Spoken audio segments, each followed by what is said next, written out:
about 100 yards, and I felt this circle of pain on my chest. And I fell over dead. And I woke up in this place that was all white. It wasn't light or dark. It was just all white. And I'm wondering to myself, where am I at? What is this place? And I didn't see anything there. And I wondered, where are the creases in the white? Where are the shades of white? Where are the colors? Where are the cars? What is this? This isn't a room. There was no contours. There was nothing there. There was nothing there.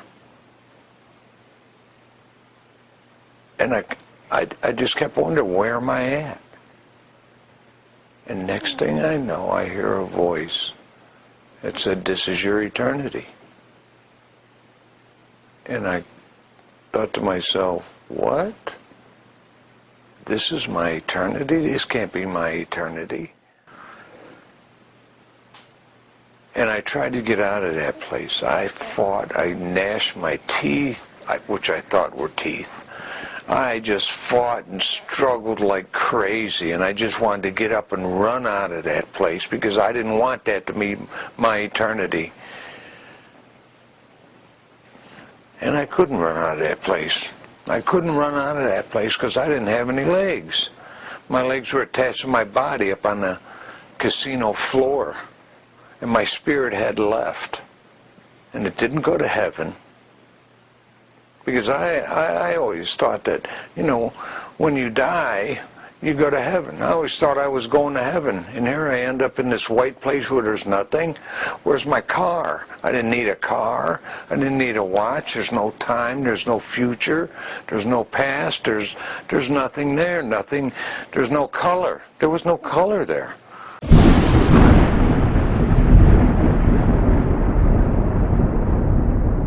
And every time I went into this black place, it felt really, really heavy. It felt like the initial feeling was just that this is like a gateway. If I stay here for longer, it's going to become more. It's going to unfold. I'm going to get deeper into it. But it wasn't like losing consciousness. It wasn't like I was passing out or something like that. I was completely, when I was there, I was conscious, and it's like I'd rather I wasn't conscious. But I was, and it really didn't feel good being there. But at some point, struggling with this, I thought, it was kind of night time, I thought, I'll just try and go to sleep in this state. And something in my mind, I don't know, it was just like, just wishful thinking, thought, whatever happens, I thought, I think I'll get through this. I think I'll be alright. It's just what I thought. But what happened is that I just kind of went with it. And I'm in this blackness, and it's like a place. It's a place. This blackness, it's just everywhere. It's through me, it's in me, and it's everywhere else. And it's just black, thick, black as black. You can never imagine. Now, the first thought that came to me, I started to have thoughts. I started to almost receive, it's like the place had a kind of intelligence. You knew whatever you want to know about it. It was easy to understand. And first I understood, I thought, this is death. This is the absolute absence of life. I just felt that wherever life was, it wasn't here. And I was very aware that when we're alive in normal life, that life that we have is a kind of not just a given, it's something we're experiencing, but we can still be us without it, without life. And I'm here in death. I'm still aware. I'm not gone. I'm there, but it's death. Everything's dead. Everything's anyway. I thought, this is death. I also became aware of the fact that I was in eternity. I was there's this curious feeling that I'm out of time. Time isn't there. There's a distinct feeling of its absence. It's like you wouldn't know whether 10,000 years had passed or a second, or there is no sense of that time is passing. It's like I felt this is eternity, and because I felt it was eternity, I kind of felt like I could be here and never get out, because there's no time to pass, there's no end to it. The moment is forever. And I felt as well that I was on the other side of a wall or something, in a sense that you that's alive, my family and everybody, were there. I'd never be able to reach them and tell them, I'm here, I'm in this place, I'm in this place, and I'd want to say, I'm here, but they'd never know where I was. They'd never know. They were in life and I was somewhere else. And I thought to myself, this is hell. I thought, this is hell. And I thought to myself, you can understand, as I describe it,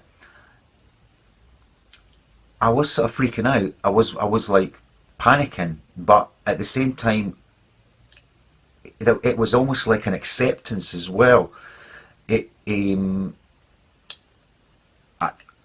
I'll get back to that. But, you know, I thought, this is hell, and I thought I wouldn't wish this, and I would not wish this on my worst enemy. I thought that I wouldn't wish this on my worst enemy, because I knew it was like you'd be here forever. It was completely lonely. It was unbelievable, ultra loneliness, completely cut off from life, completely cut off from what we have when we, our breath and our feelings and air and everything like that. Just life, and I felt that. And in my mind, I thought, I wouldn't wish this on Adolf Hitler. And I don't know why, because I've seen subsequently other people that testify to these kind of things, and they always say, they'll often say, you wouldn't wish it on Adolf Hitler. It's almost like, you know, the place itself was saying that no human should really be here.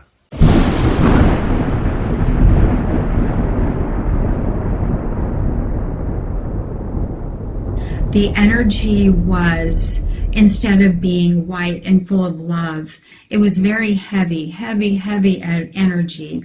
And it was many shades of gray, and it was very dark.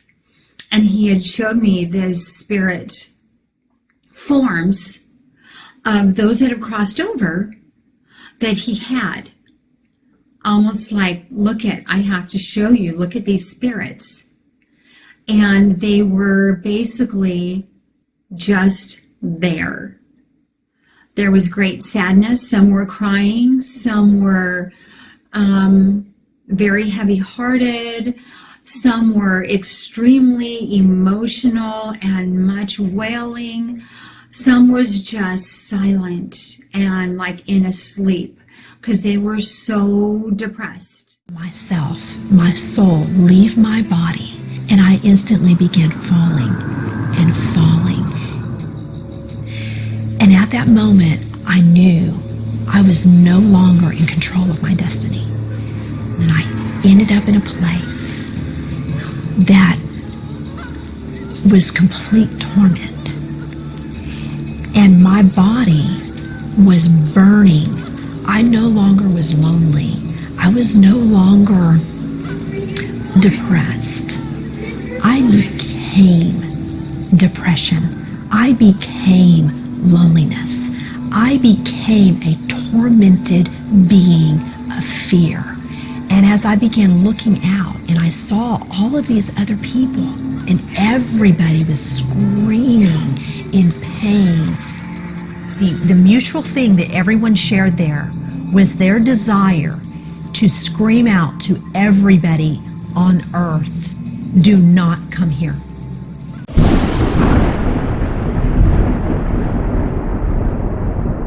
I was in a little box.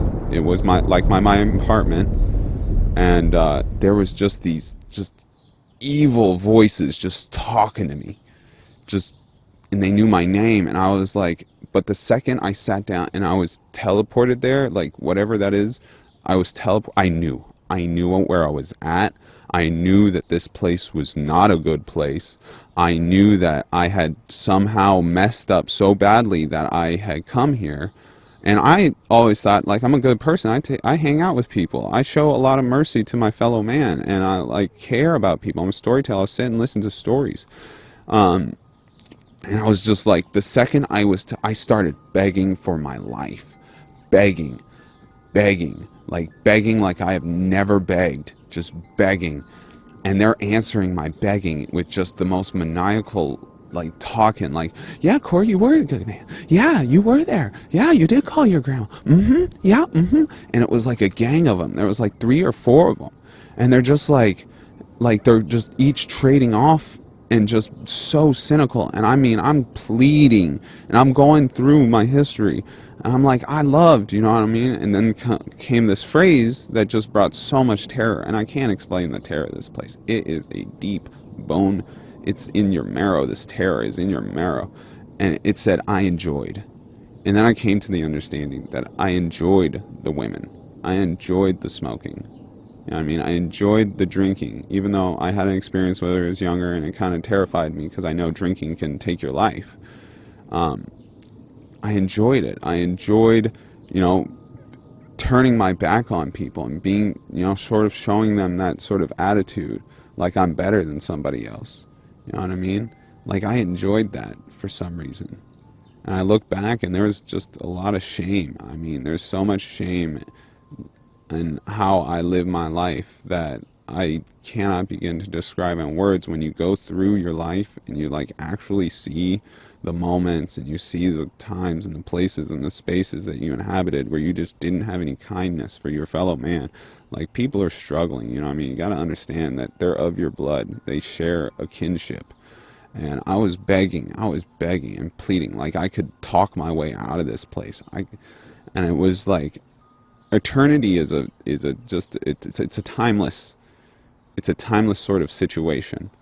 And it just felt like I went through a million things, a million arguments, and all of them were just maniacally just shut down. And it just was this understanding that I'm going to be here forever.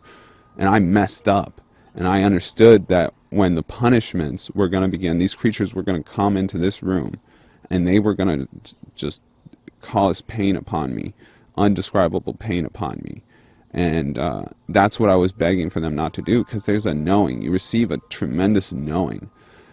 And I knew that they were going to come in and it was just going to be a party for them. And they kept saying, this is going to be beautiful.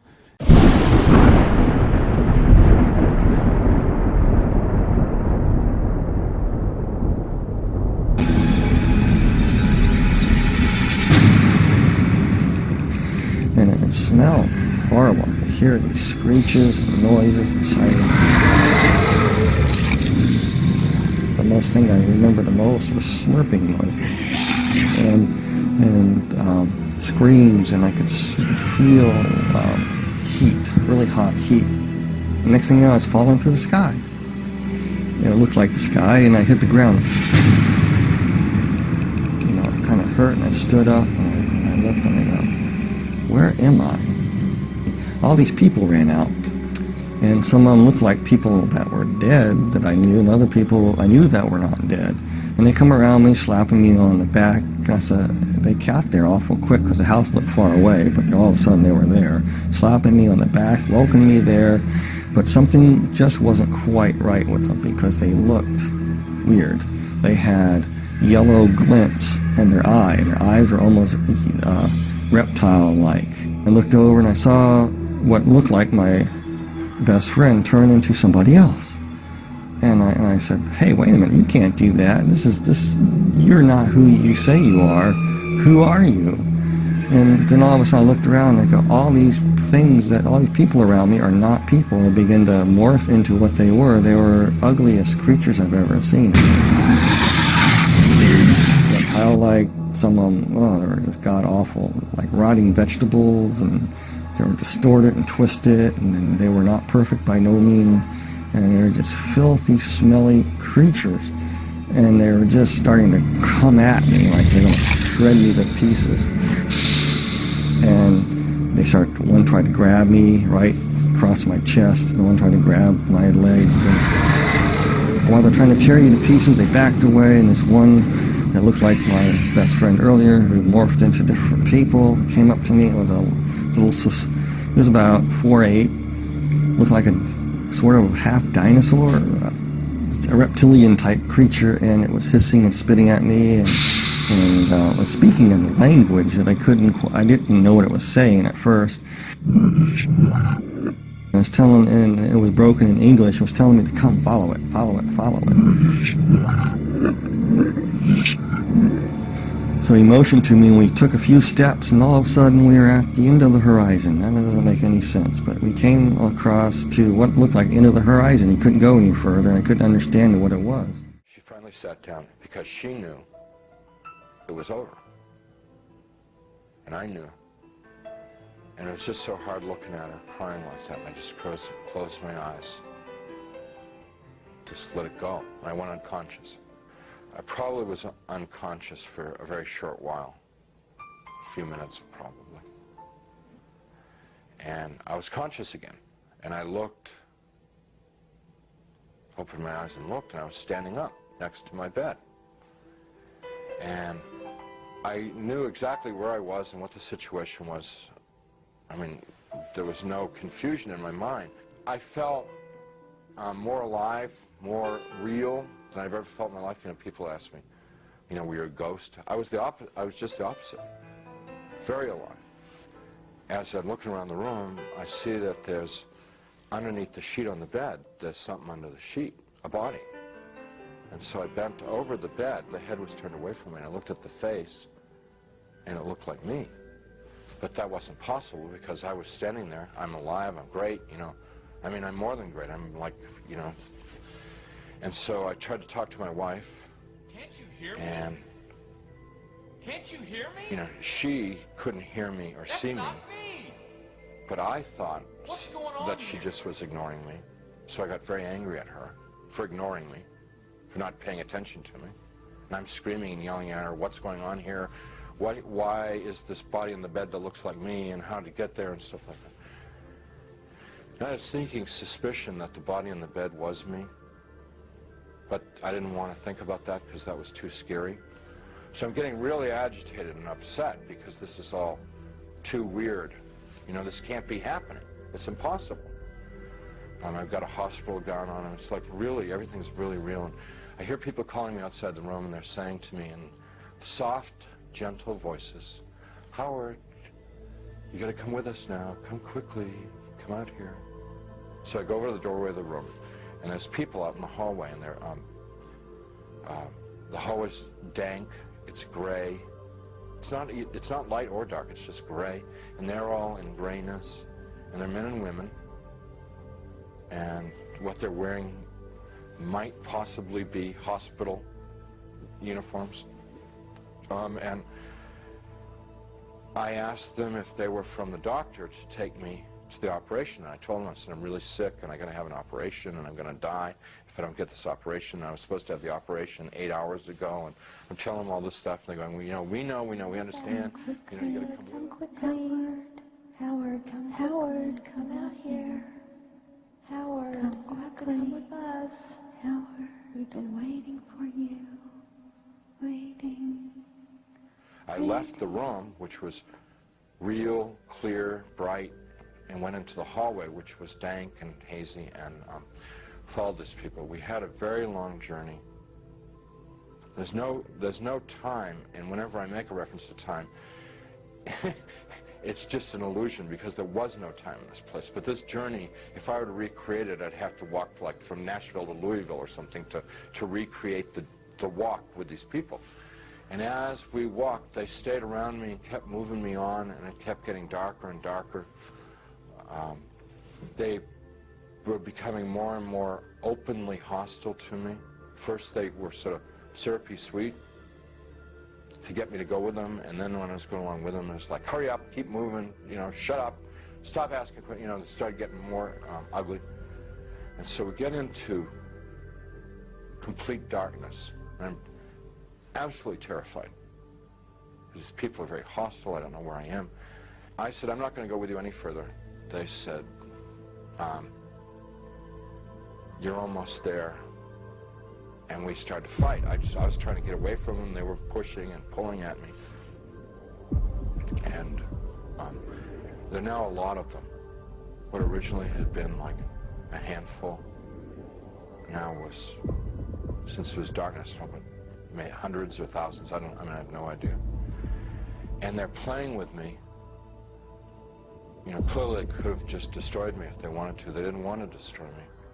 What they wanted to do was they wanted to inflict pain on me, because they derived, pleasure isn't the right word, but they derived satisfaction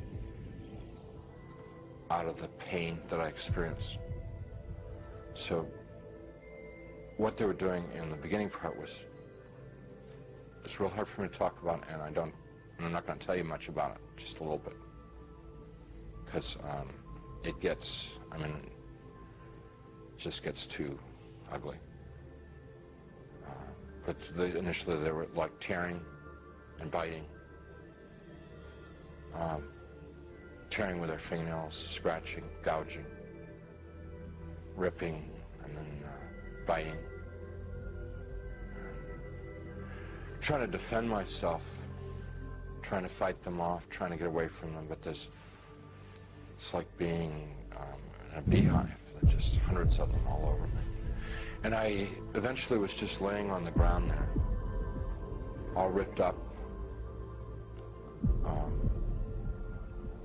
pain everywhere, inside, outside, and even harder to bear than the physical pain was the emotional pain of what had just happened to me. The utter degradation that I just experienced. You know, I never once felt that it was unjust or wrong. I heard my voice. It wasn't somebody else's voice. It wasn't the voice of God or anything. It was my voice. And I heard it speak, but I didn't speak it. So whether it's the voice of my conscience or I don't know what it was. It was just, but I distinctly heard my voice say, pray to God. And so I thought to myself, I don't believe in God. Pray to God.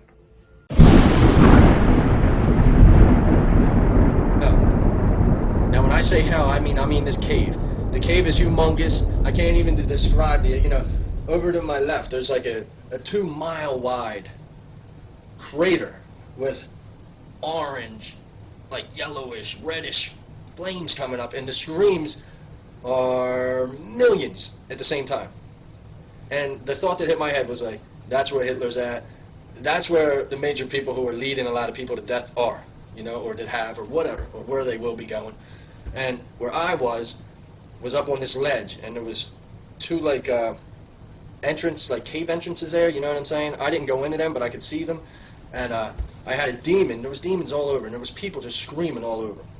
And a demon would grab my right arm and pull, and would rip my arm off, where my whole arm would come off, and I'd see the skin hanging, and the veins, and the blood, and, you know, the first 2-3 times you see that, you're still used to thinking how we do on Earth, and on Earth we're like, oh no, what panic. But there, it's different. So, you're shocked. But he'd pull it off, and a couple seconds later, it would be back on again, and he would do the same thing all over again, and he'd be holding my arm, looking at me, laughing, because he just wants to see the fear, the fright on my face. So, in front of me stood this, the only way I can describe it is a monster, and I'm talking like 4 foot wide, huge shoulders, like Sully off of Monsters Inc., if you ever seen that. And that was a cool movie and all, but this guy was like evil, huge, big like that, huge, like knives, you know, huge claws, huge. And these things, he would just go like this, wham, and come off from this side, and when he'd hit me, he'd just rip my stomach to shreds, and my whole insides would fall on the ground of the cave. And I'd look down, and, you know, once again, you're shocked. How's this happening? You know, if it happens here, we're dead. But there, by the time he'd pull his hand back again, I was healed. And he would do it all over again, and he'd laugh at me. So the whole thing there, they wanted to laugh. They wanted to see your fear. They wanted to torture you. And they were content to do this forever. You absolutely knew that in your heart as you're there. But I remember cursing at him, saying, do you really think I give a F what you're doing? Think about it. On this earth, I'd run crazy from this guy. But there, he didn't even affect me. Because I couldn't feel my stomach being tore open. I couldn't feel my arm being ripped off. And even with the smells, and even with the screams, the panic, the chaos, constantly. The chaos for me was the separation from God. Knowing that I can pray all I want. I can't get my prayers up to Him. It's over. You know, it's like grabbing a rubber ball trying to throw it through the ceiling. It's not going to happen. I start drinking some alcohol because I know I can't do this unless I'm drunk. Get about, a third of the bottle gone, and I start taking sleeping pills, and I eventually take the 3 bottles.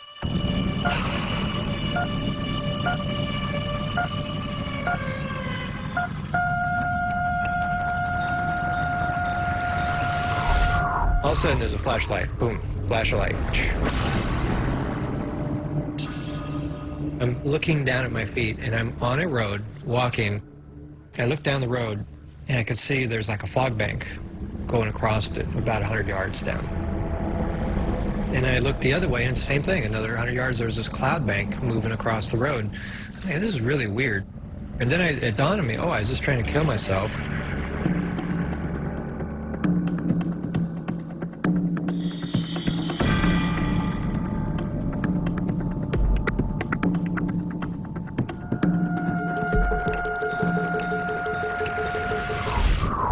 This cab pulls up next to me, a yellow New York checker cab. I looked in, and there was this cab driver, and he was like greasy-faced, kind of bloated body, and his eyes were kind of those crazy eyes, where one's looking one way, one's looking the other way. He just asked me in this gruffy voice, "You need a ride?" I was extremely tired, and I needed to sit down for a moment, so I just got in the back of the car. And I remember I sat back in the seat, and I thought, wow, I'll just close my eyes for a moment. And the moment I closed my eyes, there was another flash of light, and I'm free-falling into a pit that's pitch black. His lifelong wish to return to heaven had ended in a personal vision of hell. So it was hot. It was extremely hot, very humid and dense. Smoke coming out of the ground. I am split into 7.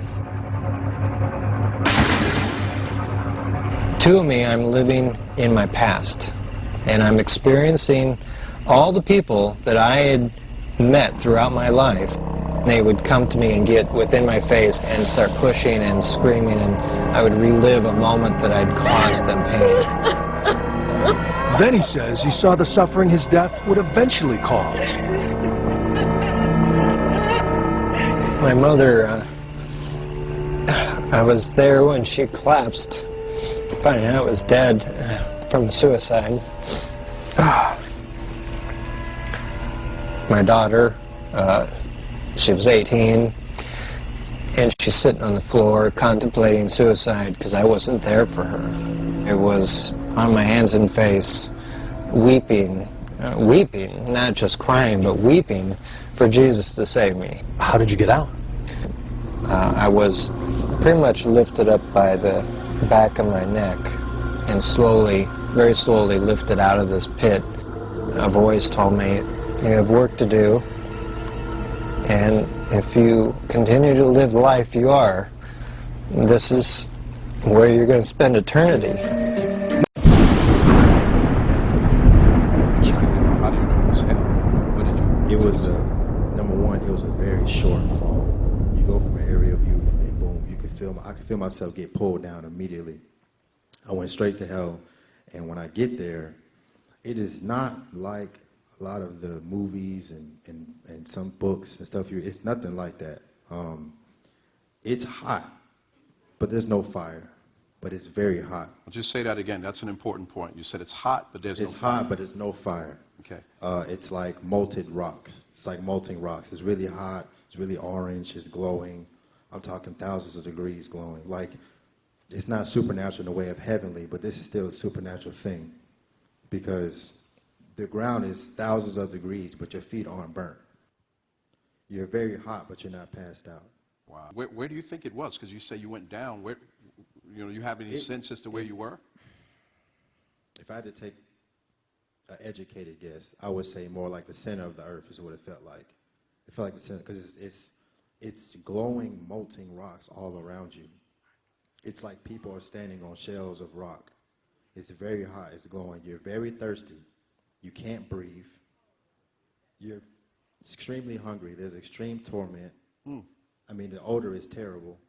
I mean, everything about hell you can imagine is everything bad you can imagine life is what hell is. You can't breathe, you can't talk, you're in torment, you're screaming. It's very hot. It's not fire, but it's very hot. You can't seem to grasp the concept of real life because it's all of your worst. Just for a second, take your worst thoughts and your worst experiences and stretch that for eternity. I mean, take the deepest hurts and the deepest things, the worst mistakes, all of those things, and the devil puts it to where, like, you are thinking about that stuff so much, you are losing your mind for the rest of your life, for eternity, forever. I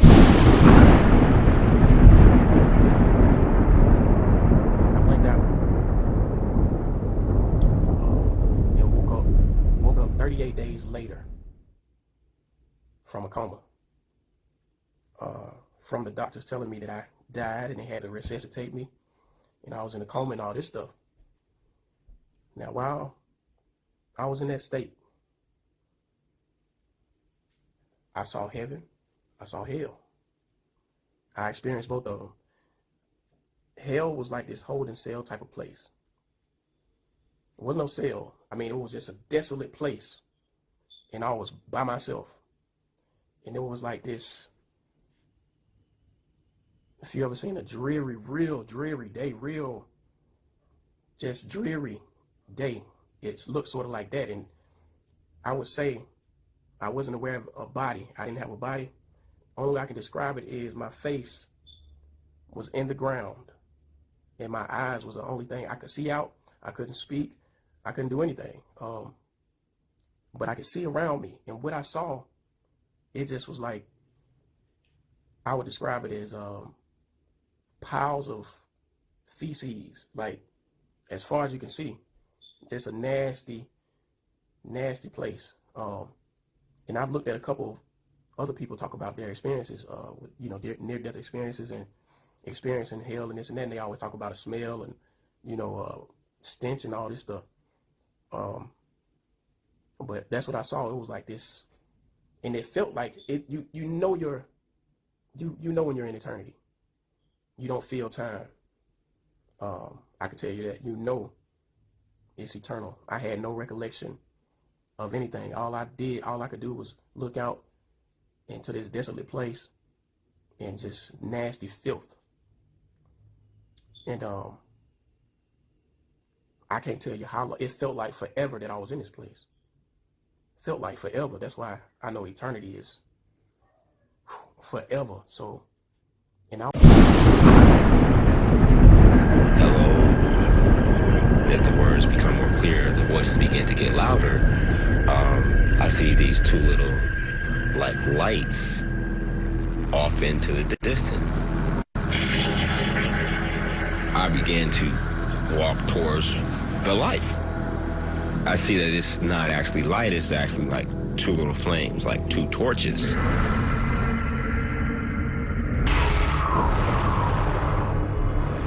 So as I'm getting closer, I begin to see there's like gold coins, goblets, all types of gold items. Fear grew with each step that this seems like you're dead, this is death, that's hell.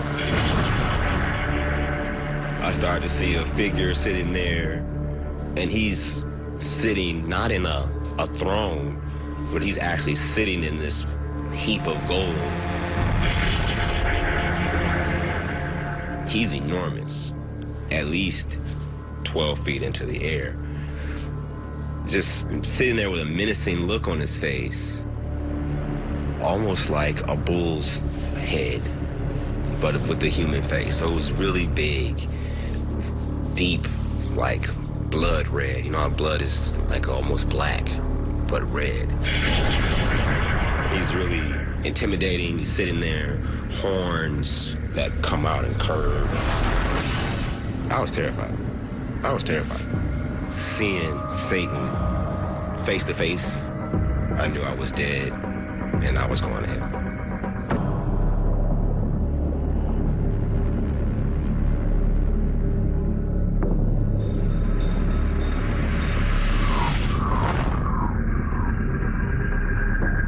had done so many things as a kid to try to stay away from trouble.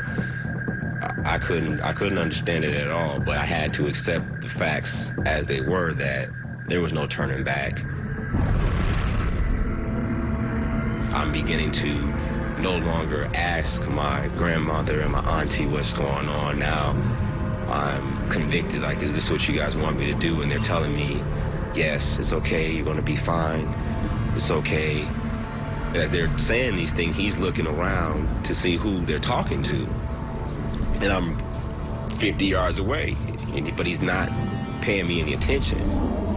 I want him to know, if this is the way I want to go, I want you to know how unhappy I'm going to be about it. So I'm yelling, I'm cussing, come and get me. And once I get to about 25 feet, Satan, the devil, finally looks directly at me. The whispers kind of begin to die down, and it's just my grandmother again, and she's like, it's gonna be okay, go ahead. He looks and he leans forward, and then he just kind of eases back and kind of sits back into his chair, as if to say, nah, I'm gonna pass on you for now.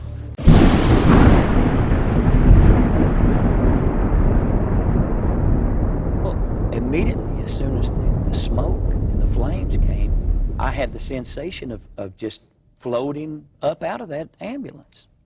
I'm moving, like through the smoke, through the cloud, accelerating speed all the time. Were you feeling pain at all?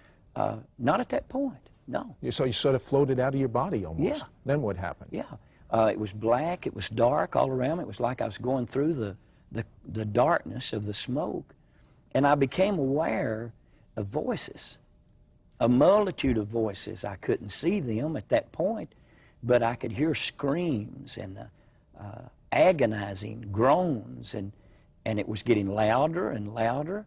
And then I came out of the smoke, and I was looking downward into what appeared to be the mouth of an active volcano, going downward.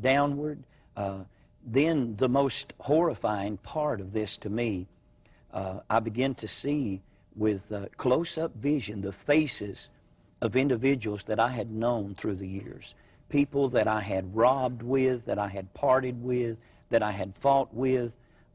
Each of them had died in a tragic accident, or had been shot to death, or died of an overdose of drugs.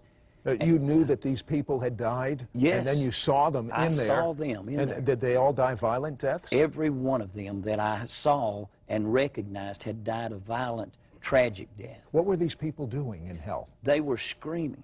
They were burning. They were in like a lake of fire. They were burning, but they weren't being consumed. Multitudes of them. But the most horrible pain of all was perhaps the atmosphere of depression and oppression and loneliness and helplessness. Now, wait a second. You had never read the Bible. No. You'd been to church maybe once or twice in your life. You didn't know anything about hell. No. How did you see this? To me, I thought this is, I'd never been afraid. I'd been beaten, shot, abused.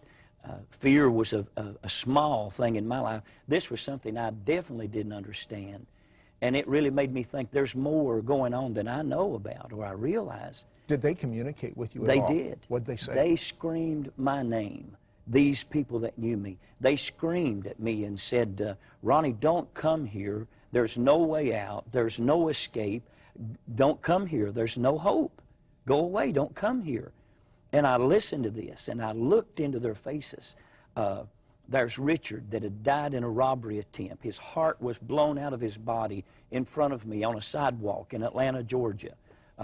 Another friend, Freddie, was drowned underneath his automobile in a river. We couldn't get the car off of him. He died drunk.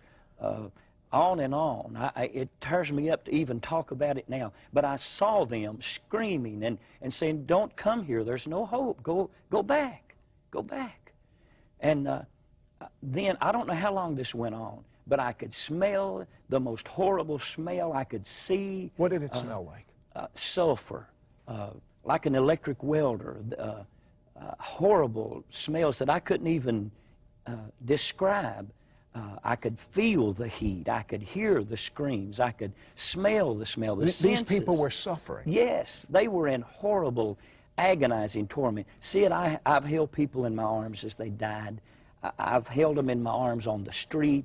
I've looked at them as we burned them to death behind bars in the prison, covered them with lighter fluid, ignited their body, burned them up. This was something beyond what I had ever known in the natural. This was something I did not understand. And they were screaming to me, "Go back, don't come here. There's no escape if you come here." And then immediately, bang, I don't know how long this went on, but I woke up in a hospital room.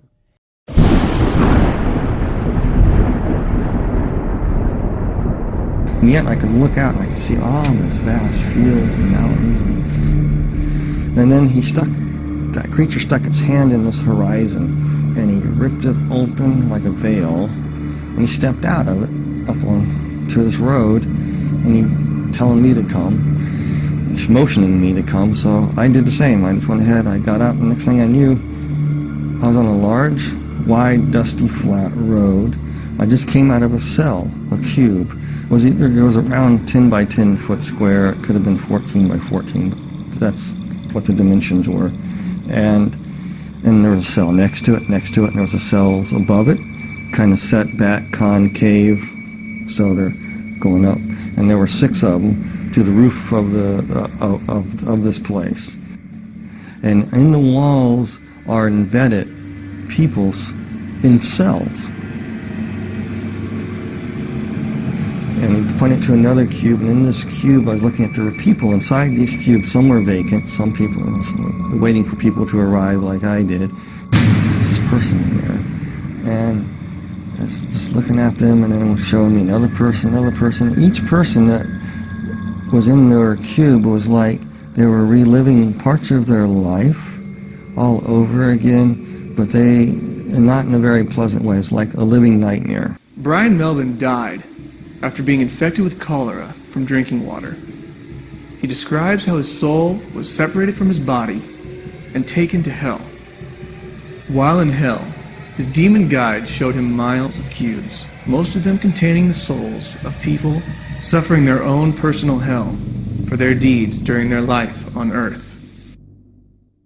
And as we were walking along, I realized that hell is just an enormous big place, and there's many other parts to hell that I did not see. I just saw this place called the pit. And so it says, "It's been granted to thee, follow me out to the middle of the road." So he walked out in the middle of the road, and all these demons and creatures running around, and I saw all these people in various stages of torment. And some of these demon creatures inside these cubes were going in at will. And they would be attacking people in various ways. But to the people, they look like other people, or times in their lives, or they look like demons. Whatever their worst nightmare was is basically what they were living. We walked along to another cube, looked inside of another individual that was there, and it reminded me of an old sailing ship. And this guy used to be a captain of the ship, and he was being flogged. Things that he did on this old sailing ship, but he did it for pleasure for these people because it was his ship, and he liked to be mean to his crew, and it was being meted back to him. I noticed this being, this creature looking at me. It was in a cube at first, and the person who was looking at this creature is one of those tall creatures with the faces that went around, but it was a beautiful purplish color in a way, kind of a beautiful creature, but hideous at the same time. And with its faces revolving around, very seductive, very, very flattering, very, very persuasive. It would try to plant thoughts in your mind, trying to tell you, why would such a good God allow people to suffer like this? It was trying to get me to curse God.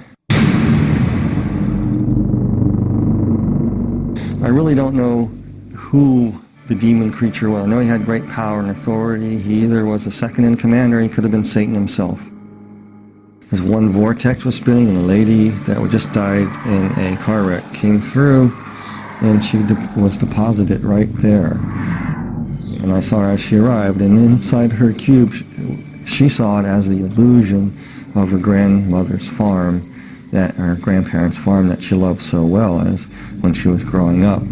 And her grandmother recently passed away too, so she got in this cube, and immediately she thought she was in heaven because there was her grandmother waiting there welcoming her. The grandmother that was actually a demon that gave the illusion of being the grandmother said, "Dear Pudding, you made it to heaven. I'm so glad you're here." And she really thought that she was in paradise. But there was a darker side to her. She would make her children be what she wanted. Her children wanted something else. She wanted them to be this. And if they didn't do it her way, it was the fist. It was verbal abuse. It was cutting down. So as she sat down, I was watching it, and the tree's limbs just grabbed her. And then she realized she was not in paradise. And as we passed some cubes, there were people inside, and they were trapped in flames. And it was like their skin was still intact, but they were burning. And there was this individual, and he was playing pool. And this guy was a child serial killer, but he lived in the 1940s. But he was in this pool hall playing this pool before the punishments would commence again. He thought he had a break. And then these people in there would torment him and come and run and just grab him and tear him up. And out of the sky I could see this big demon coming down. It reminds me of a snake. He just gobbled him and swallowed him.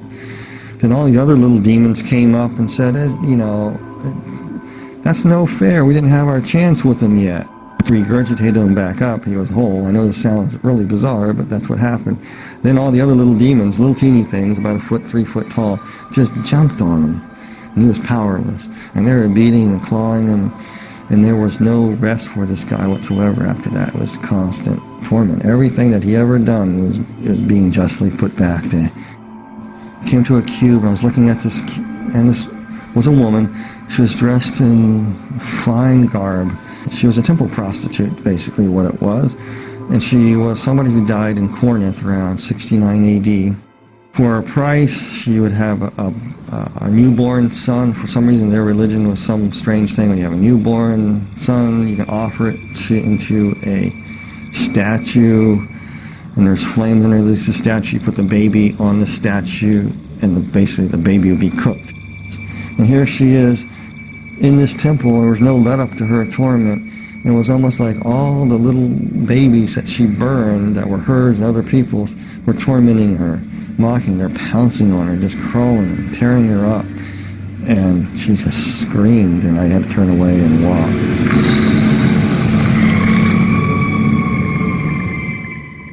There was an individual that she practiced the black dark craft. She was a witch. I just knew that she was a witch, but she died many hundreds of years ago. But she was trapped in a coffin, scratching, trying to get out. She couldn't get out. She was in that position for years and years and years and years, hundreds of years. And then finally, when she got it open, all the demons would pounce on her. And I walked on to another cube. We looked in this other cube on this row, and there was another lady, and she believed that Mother Earth could save her, and that if she honored the trees and the rocks, and she was into this nature thing, and part of their religious practice that she would practice would be getting out in the fields and dancing around a fire with a bunch of other people doing the same. The people that she thought that she was with were actually demons, and they would come up to her and say, "You did this." They pick up a stone. You say, "The stone will save you here," and they smacked her with it. So she was standing there, and the demons reached down there and reached in her mouth, ripped out her tongue and part of her thing, and says, "You talk bad? Oh, the stones are not going to save you. Nobody can save you." Then they ripped off her, just actually took her skin and just peeled it off. It was really slow and agonizing to shreds until nothing to the skeletons. Then they took the bones and broke the bones, and she felt everything. Then her body would come back together. The flesh would come back together, and she'd be whole again, and it would start all over again. A different scene would happen. And some of the cruelest people on earth were in these. Some people, I don't like to say names of people or anything like that, but I will, this one particular individual is definitely there, and everybody knows who it is. It's Adolf Hitler. Hitler was sitting in a cube. The cube was open, and it was just burning flames. He's just sitting there burning. And his flesh wasn't burning, and he had this hideous look on his face. And as he was burning, the flesh would be rotting, and he was feeling every bit of it. It was almost like every oven of the gas, of the concentration camps, all the tortures that went on there were being meted back to him in one intense flaming bit of stoked up white hot heat that would rot his flesh away at the same time, make him ashes, come back. He was just being tormented like that. He was just, I remember having this weird look on his eyes. It was just angry, vicious anger. When we return, Brian Melvin tells how for a moment he thought he may be trapped in hell for all eternity. We were walking in another segment of hell near the back recesses of the wall, another segment of the deep dark pit. And we're coming to this one pit there was one place, and the cube was open, and inside there, this demon was trying to get me to go inside this cube in what looked like a dentist chair. I'm not afraid of dentists at all, but this thing looked like a dentist chair to me, with all these hideous creatures in there trying to say, this is where you are going. And they want you in this cube here. And they were trying to get me in there. And I didn't want to go. And this part is very hard for me. Because you got to understand, you are so scared. This whole time you're there, you're just saying, Jesus Christ, Jesus Christ, Jesus Christ. By that time, I was probably saying Jesus Christ so fast, Jesus Christ so fast, that it was a blur. That's all I can say. They wanted me in this cube, and I was scared. I didn't want to go in this thing. And like I said, throughout the whole time, you felt a connection with somebody from above, the Lord. And then all of a sudden, you could feel something coming for you. I was so petrified, I couldn't distinguish what it was. You could feel the footsteps walking behind you, and the ground thundering. And as it closer, whatever it was walking behind me. And I was too scared to turn away to see who it was, because I didn't want these things to rush me and grab me. And all of a sudden, they started coming toward me. And then the presence got right behind me, and they all scattered. And that purplish, big, tall, demonic creature, regal creature, kind of backed slightly away and kind of bowed and kind of walked out, just kind of slithered on into the mist, into the darkness of hell. And the Lord was carrying me up.